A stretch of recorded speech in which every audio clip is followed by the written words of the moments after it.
We were talking to Eric a minute ago about building continuity on the line when you have, Josh, you're really the only guy back that's playing the same spot as last year. And he talked about daps and how you aim to do 100 a day and had 131 or something. I was wondering if you could both uh, talk about what's sort of your take on that. I said everybody thought it was silly at first. Now it's maybe become more serious. Maybe Josh, you could take that, and then Junior. Yeah, I mean, when you first start doing it, it's real corny. You're kind of doing it being like, haha, this is what we're doing. But then as the day progresses and you get used to it, it just brings a sort of energy to the start of the period that you really need to have a good session. And so, I mean, when we go out to inside run and we're all dapping each other up, the defense is like, oh man, these guys are playing together. They're out here to have fun and they're out here to basically whoop us. And so that's what we're trying to get them to think and just push each other along on the way. Yeah, I think just kind of adding on top of that is it's just fun, man. Those first two periods, you're really trying to rack up your number.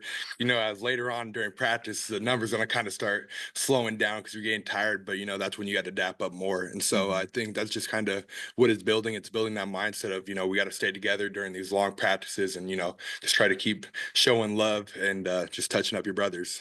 Yeah, I think it was cool to see that the first half of practice it was just the O-line doing it yesterday. And then as we got later on, the wide receivers were doing it. They were catching the ball, getting a first down, coming around, dapping up the O-line, then running back to get lined up. And to see it spread out through the offense, it just shows how close we are and how we can do anything together. It's contagious. Like the receivers will dap you guys or the other receivers. Yeah. Yeah. So does that count too if other They positions better, do it? man. Yeah, I hope so, man. If I'm running all the way to the sideline to dap up a receiver, it better count. Yeah. And they just Josh, well, what is it like having all these new guys in and kind of how do you feel like the cohesiveness is going? And then Junior, maybe you could address that too. Yeah, like you said, it's pretty much a brand new offense. I mean, we're running a new scheme. We've got different players in key positions. They've done a great job of coming in and embracing what it means to be a hog. And I feel like the team from last year did a great job of embracing them. And just from my own personal experience, this is definitely the tightest and closest team I've ever been a part of. And that is something special. And that's something that I cherish, just to be able to go to work every day with people that I love and people that make me love the game. I mean, fall camp is hard. And if you're not doing it with your brothers, if you're not doing it with people that you love and that you care about and that care about you, it makes it so much worse. And so to come here in the morning, get here at 5:30 in the morning, and then there's Luke Haas, there's Fernando picking me up, getting me ready for the day, it just makes a world of difference. I think it's a two-way go. I'm coming in, and these guys have to be open with open arms. And guys like Braun, Tykees, Amari, E. Harris, like they were all willing to, just open up their hearts to us and be like, I want to learn, I want to be led. And those guys, it's tough because I'm coming from a school like San Jose where it's like I'm playing in the Mountain West. The level's not the same. They could easily just not have their respect for me, but they opened up their arms, they opened up their hearts, and I'm forever grateful for that. Coach Mateus was in here talking about the depth and how he's happy with a lot of what he's seen. What have you guys seen from the depth, and what do you guys like about what's going on there? Yeah, I'll take it. I think it's just bringing energy to us. Those first few practices are grinding. You're just kind of gassed. You're not in that game shape yet, and just the daps kind of just give you energy. They realize like, hey, brother, give me a dap.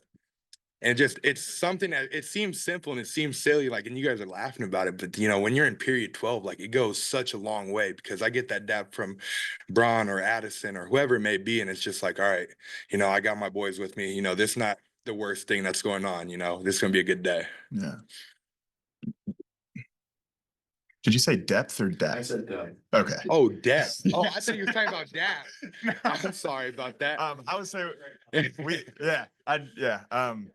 we've got dogs on the offensive line. I mean, Amari stepped up in a big way at the start of camp with an unfortunate circumstance that we weren't expecting, but he's filled his role and he's excelled.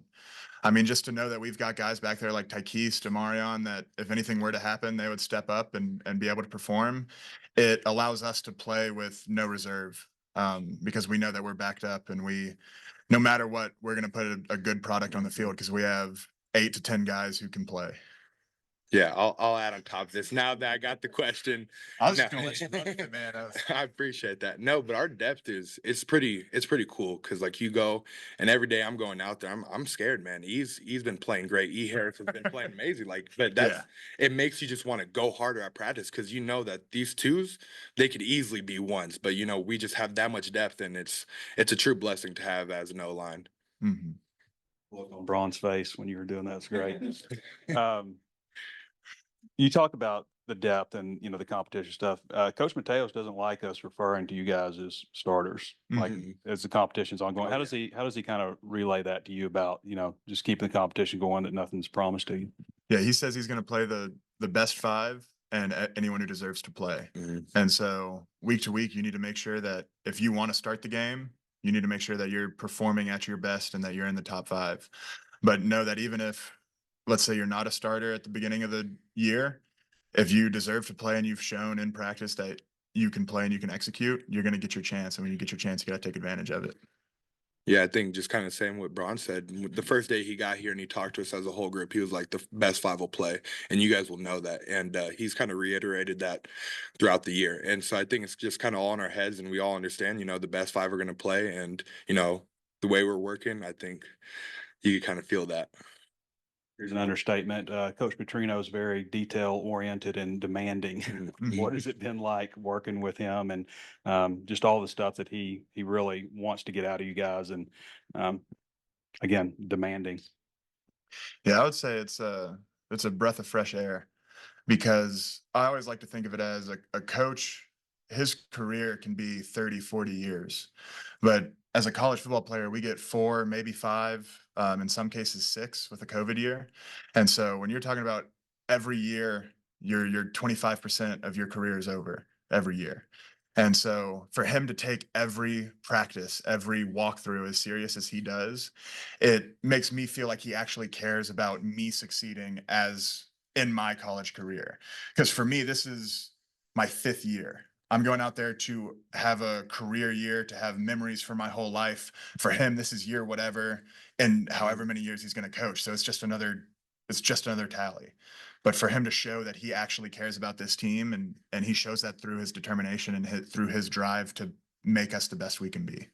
Man, I never really thought about it that way, but that's really how it is. Like every day he comes, same energy, and he demands perfection. And if it's not perfect, you're gonna do it again. You're gonna do it again, and you're gonna do it again until it's the way he wants it to look. And you know, he's been coaching for however long, man. And you know, he could easily be like, you know what, I don't want to bring it today, but he brings it every day. And so, yeah, it's Yeah, pretty remarkable. his mantra is we're going to score every time we touch the ball. And he's really done a good job of instilling that in us, and so that even we expect to score every time we touch the ball. And that's it's quite a change, and it's a welcome change. Joe Moore's a guy that wasn't here in the spring. Looks like he's fitting in pretty well. What's your all's take on Joe? I love Joe, man. Yeah, Joe's great. We call him the old man of the group. Yeah, he's you know, Braun was the old man, and then he got taught by Yeah, Joe. thankfully Joe came.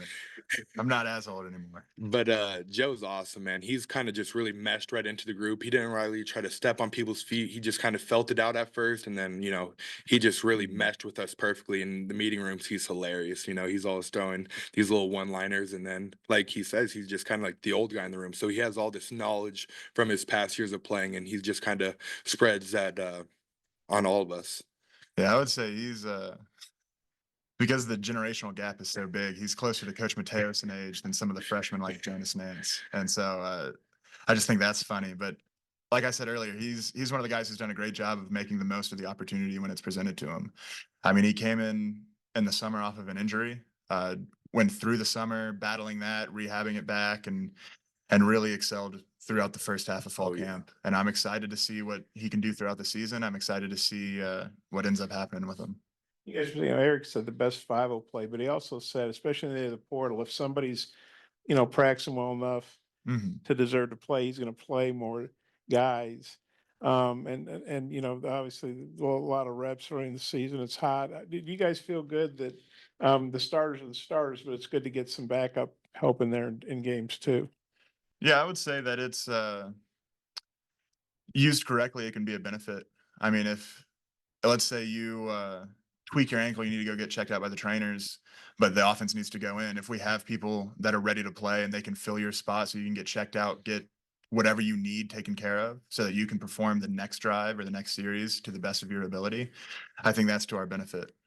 Yeah, and just kind of to his point, we have that depth where we could do that, and you know, it's not gonna be a drop off. It's maybe just gonna be the same or maybe even better because these guys are just everybody's so on top of their work and just so locked into their assignments that we could all kind of just be plugged and played anywhere. At the end of the day, the offensive line wants to win football games. Yeah. And whether that's with this starting five or a different starting five, whatever five is on the field, if they can produce, we want them on the field producing. We want to win.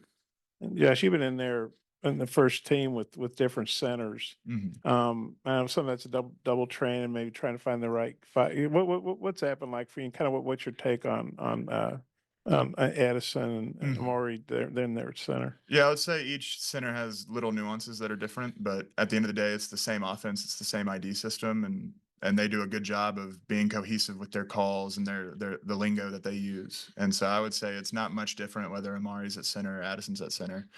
We do a good job of executing the offense with either of them. Junior, a lot of talk about you going against Landon in practice. What I know you did in the spring too. What's it been like in camp so far? It's it could get frustrating at times, you know, because he's just such an athlete. He's such a specimen, but it's iron sharpens iron, and I'm forever grateful for being able to go up against him. You know, I'm going up against, I mean, what was he, the first team SEC defensive end or something like that? And so being able to get that every day at practice and just kind of the juice that he brings, like there's never an off day for Landon. It's 100%. I'm gonna run through your face, and you know, for me to be great, that's what it's gonna take. And so I'm glad to go up against him every day. I tell Fernando as many times as I can, if you can block Landon, you can pretty much block anybody. And to be able to go against that in practice is very valuable. You guys ever dab with the defense? Oh, yeah. Oh yeah. Oh yeah. Fernando, I don't know how much you go up against them, but what have you made of some of the younger defensive ends, Quincy, Charlie Collins, and Kavion Henderson so far? Those guys are going to be really good. You know, they're young, obviously, and but they have great role models in front of them, like Landon. They have Nico, they have Kiwi, they have Cam Ball. So they have these older guys that they're looking at, and then they come in and you know they give it to you just as much because they know like they're trying to step up to that next level. So you know, I'm excited to kind of see their growth. Quincy he's a freak.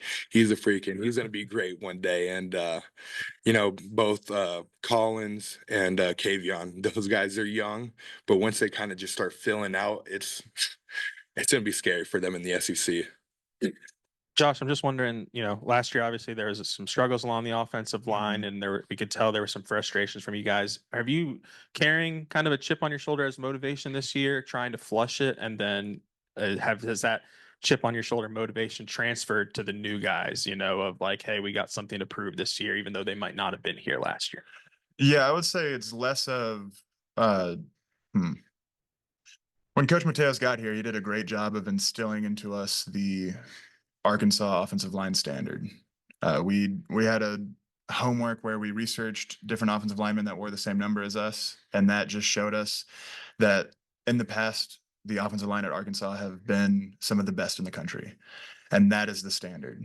And every day we go into practice trying to uphold that standard. And it's a show me, don't tell me world. So we got to perform on Saturdays, and we got to show the fans, we got to show y'all what we're made of. And at the end of the day, that's all that matters. And so whether or not whatever happened last year, we didn't live up to the Arkansas standard, and that's the goal this year.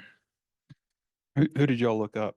The Warrior numbers 72-55, right? I had Denver Kirkland. Oh, yeah, that's a good one. He was a beast. Yeah, he was. I forgot who I had. Come on, Dude, I looked at it this morning too. So I was flipping through. I'll What get year? back to you on that. What year was it? You remember the era? I believe it was with Burlsworth. Burlsworth. Okay. Yeah. We can look back. We'll look back and find Man, I'm gonna get Coach Martez is gonna give me something for this, but Yeah, I had kind of a stupid question, I guess. I'm just curious, but like at least when we've been out there, when we've been allowed to watch, there hasn't been music. But today there was. Any you guys know why or was there music today? Yeah, there was. I Yeah. think you locked in?